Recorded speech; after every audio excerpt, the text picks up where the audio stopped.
un animé que j'aime beaucoup, qui s'appelle Spice and Wolf, que je vais vous présenter.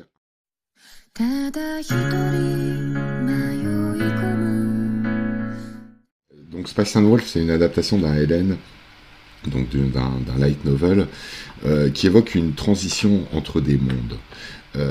Spice and Wolf, c'est une œuvre dans laquelle vous allez voir la transition en fait d'un monde à l'autre, c'est-à-dire la transition du monde du don et contre-don en fait de la sorcellerie ou de la magie traditionnelle, celle des yokai et des kami, au monde des échanges marchands qui eux vont reposer en fait sur une réciprocité bien différente, quoi.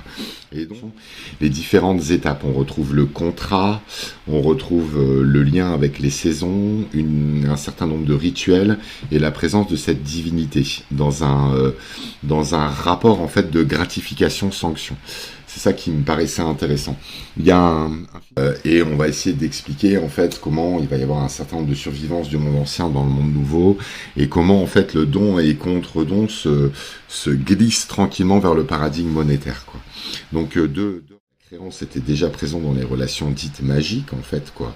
Marcel Mauss il explique qu'il y a quelque chose de l'ordre de la dette qui se passe dans un rite de sorcellerie et donc voilà. Donc ça c'est un premier un premier élément en fait de réponse, quoi. Le deuxième, c'est plutôt une question d'épistémé, de changement d'épistémé. Est-ce qu'on peut abstraire la question de la croyance de l'univers catholique en fait qui lui donne naissance, peut-être aussi de l'univers hébraïque.